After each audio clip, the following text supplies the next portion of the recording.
প্রিয় শ্রোতা বন্ধুরা, আজ আপনাদের জন্য নিয়ে এসেছি একটি ভৌতিক গল্প, প্রেমেন্দ্র মিত্রর মাঝরাতের ফল। শুনতে থাকুন আজকের গল্প, মাঝরাতের ফল। সেদিন রাত্রে শহরের প্রায় বাইরে বহু দূরের একটা কল সেরে একলাই ফিরছিলাম। একে দারুণ শীত এবছর, তার উপর রাত অনেক হওয়ায় ঠান্ডা অত্যন্ত বেশি পড়েছিল। পুরো পুরো গোটা কতক গরমের জামা থাকা সত্ত্বেও সব ভেদ করে মনে হচ্ছিল ঠান্ডা হাওয়া আমার পাঁজরার ভিতরে গিয়ে ঢুকছে। আসছিলাম আমার পুরনো মোটরে।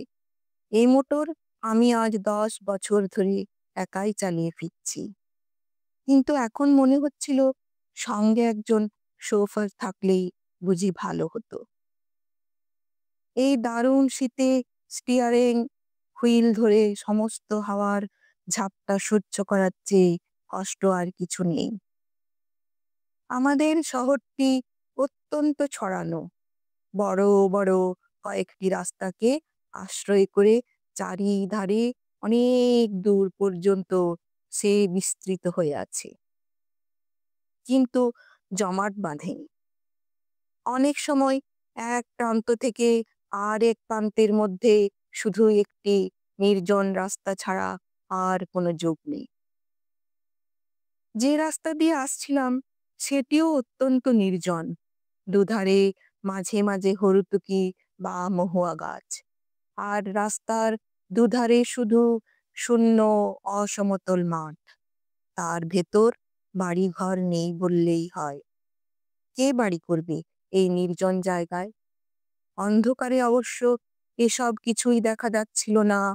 আমার মোটরের মিটমিটে আলোয় সামনের পথের খানিকটা দেখা যাচ্ছিল মাত্র।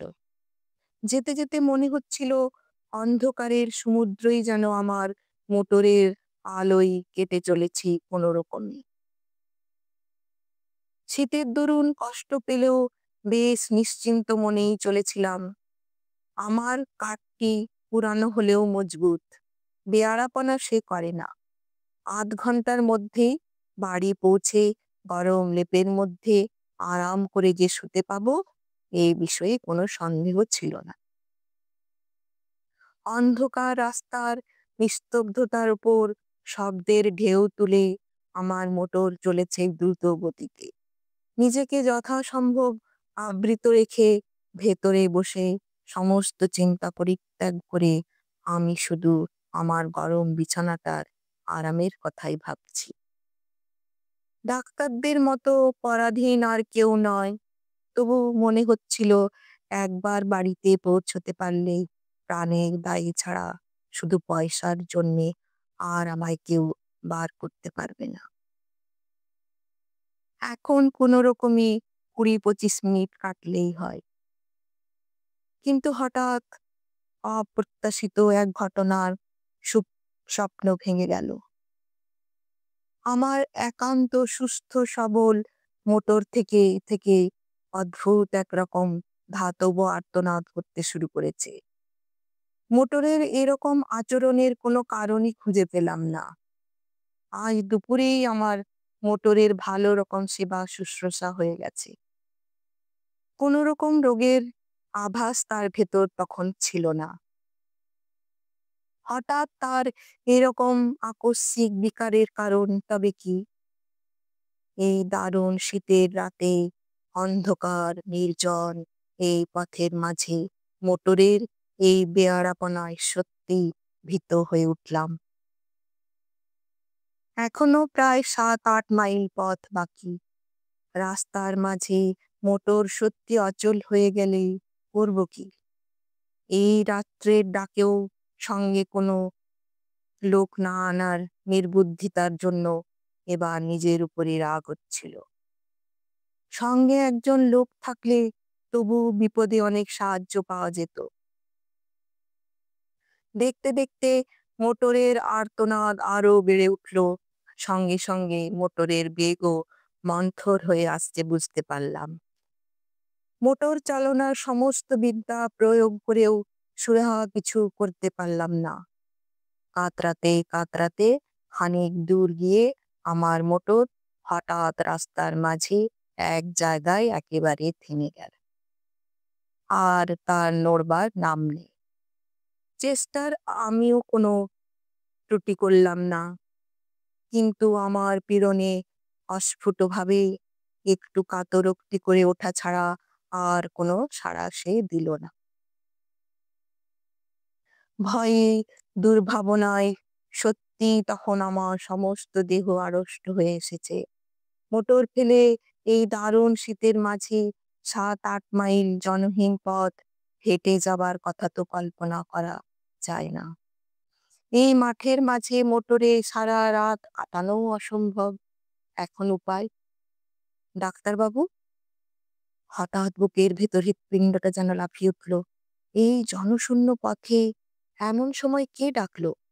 আবার শুনতে পেলাম, ডাক্তারবাবু। এদিক ওদিক অন্ধকারে ক্ষীণ দৃষ্টি নিক্ষেপ করে এবার দেখতেও পেলাম, পথের ধারে ঝাঁকড়া একটি গাছের পাশে আবছা একটি দীর্ঘ শীর্ণ মূর্তি দেখা যাচ্ছে।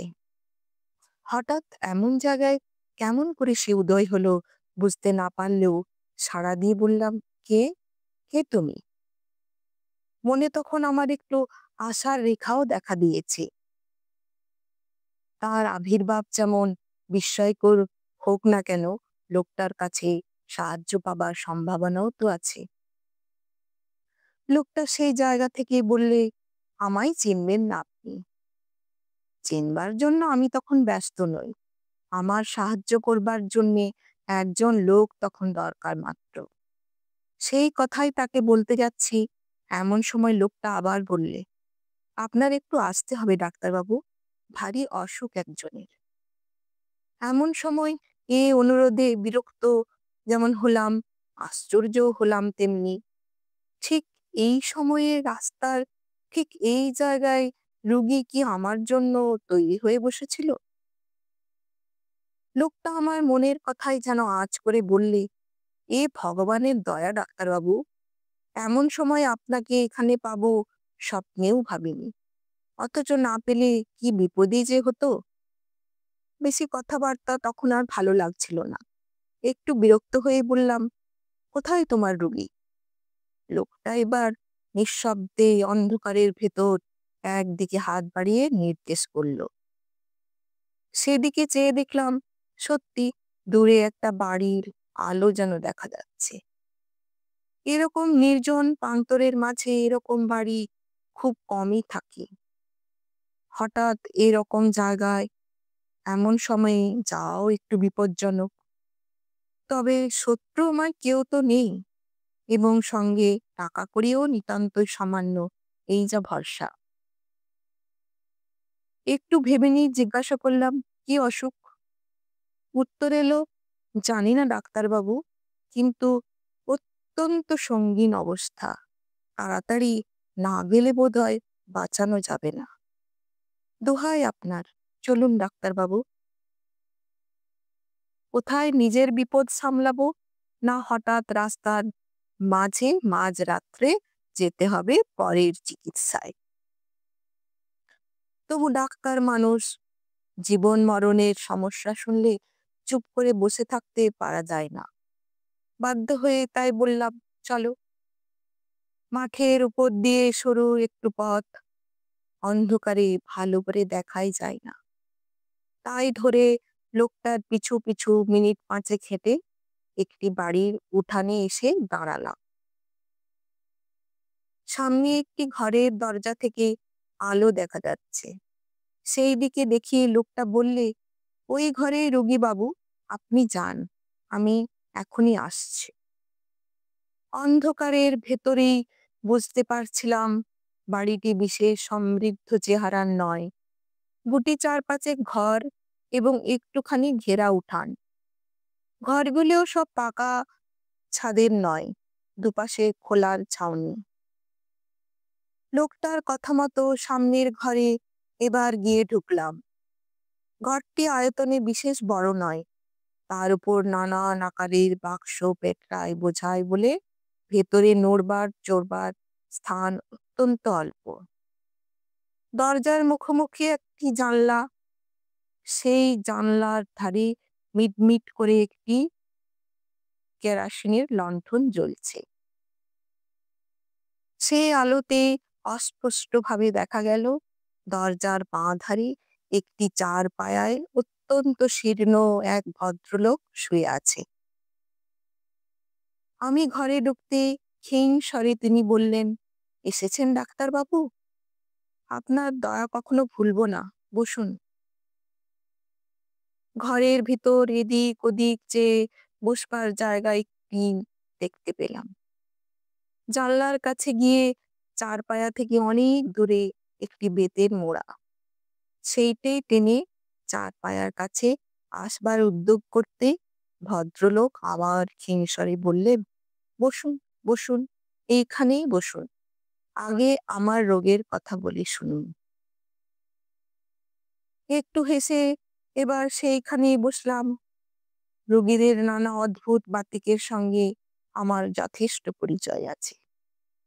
বুঝলাম খানিকক্ষণ ধরে নিজের রোগ সম্বন্ধে ভদ্রলোকের নানা মতামত এখন আমায় শুনতে হবে। না শুনলে নিস্তার নেই। ক্ষীণ স্বরে প্রথমেই তিনি আরম্ভ করলেন, আমার রোগ সারাতে আপনি পারবেন না ডাক্তারবাবু? বাঁচাতে পারবেন ডাক্তারবাবু? একটু হেসে বললাম, সেই চেষ্টা করাই তো আমাদের কাজ। আর বাঁচবেন নাই বা কেন? একটু অদ্ভুত হাসির আওয়াজ এলো খাট থেকে। বাঁচতেও পারি ডাক্তারবাবু, কেমন? বললাম, পারেন বই কি। কি এমন আর হয়েছে আপনার? না, তেমন আর কি হয়েছে। ভদ্রলোক আবার যেন হাসলেন। তারপর বললেন, ডাক্তারদের অনেক ক্ষমতা, কেমন না? কিন্তু ধরুন তাতেও যদি না বাঁচি, যদি আজ রাত্রেই মারা যায়। রোগীরে অর্ধন্মত প্রলাপের উত্তরে কি যে বলবো কিছুই ভেবে পেলাম না। মনে মনে তখন এই বিলম্বে অস্থির হয়ে উঠছি। রোগী আবার বললেন, যদি আপনি থাকতে থাকতে মারা যায় ডাক্তারবাবু, কি হবে তাহলে? কে আপনার ফি দেবে? আচ্ছা, পাগল রোগীর পাল্লায় তো পড়া গেছে। বললাম, যদি নেহাতি তাই হয় তাহলে ফি নাই পেলাম। আমার শুধু ফির জন্যেই সবসময় আসি না। তা বটে, তা বটে। পৃথিবীতে ভালো লোক, পৃথিবীতে মনুষ্যত্ব এখনো আছে, তাই না ডাক্তারবাবু? কিন্তু আপনার ফির ব্যবস্থা আমি করে রেখেছি ডাক্তারবাবু।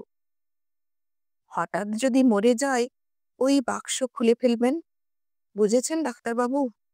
ওই বেতের ছোট্ট বাক্সটি। ভদ্রলোকের স্বর আরো মৃদু হয়ে এলো।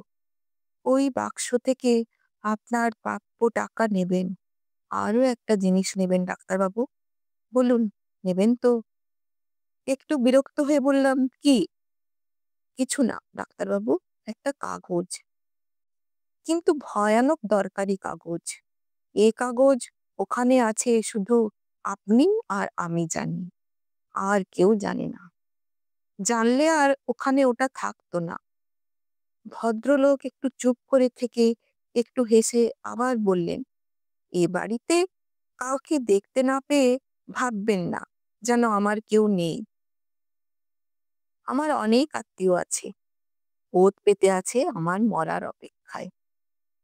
শুধু তাদের বিশ্বাস আজ আমি হয়তো মরবো না, তাদের বিশ্বাস মরবার আগে আর আমি কিছু করব না, তারাই সব পাবে।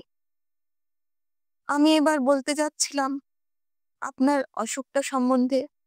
হ্যাঁ, অসুখ তো দেখবেনই, তার আগে আর একটা কথা বলে নি। ওই কাগজটি আমার উইল ডাক্তারবাবু, আমার ছেলের নামে উইল। সেই ছেলেকে আমি ত্যায্য পুত্র করেছিলাম একদিন। কোথায় আছে তাও জানি না। কিন্তু জানেনই তো, রক্ত জলের চেয়ে ঘন। আর বেশিক্ষণ অপেক্ষা করা যায় না। মোড়া থেকে উঠে পড়ে আমি বললাম, এইবার আমি দেখতে পারি?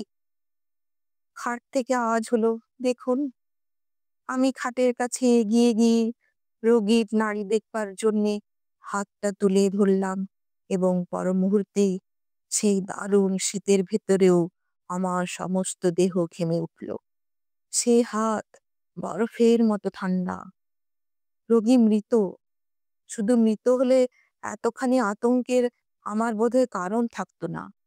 কিন্তু ব্যাপারটা যে আলাদা।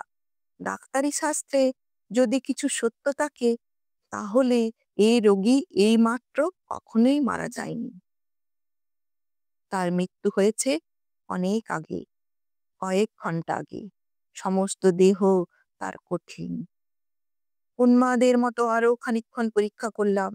না, ভুল আমার হতেই পারে না। কিন্তু তাহলে কি এই ব্যাপারের অর্থ?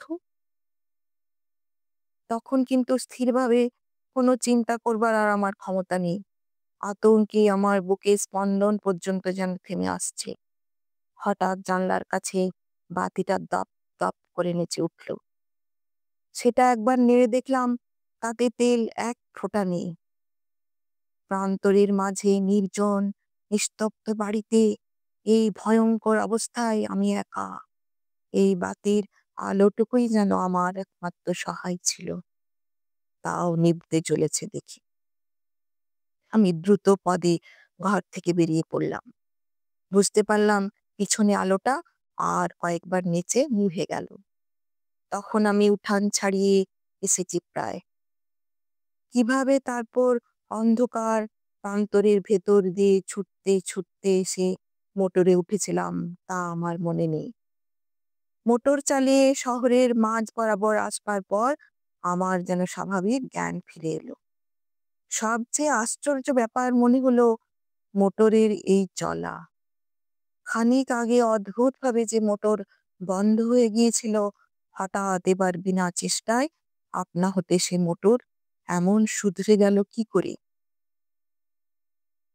তারপর দিন দিনের আলোকে লোক সঙ্গে করে নিয়ে সেই প্রান্তরের মাঝেকার বাড়ির নিঃসঙ্গ রোগীর শেষ ইচ্ছা পূর্ণ করার ব্যবস্থা করেছিলাম। তার ছেলেই আজকাল সমস্ত বিষয়ের মালিক। সেদিনকার রহস্যের স্বাভাবিক মীমাংসা আমি এখনো করতে পারিনি। নমস্কার, ভালো থাকবেন।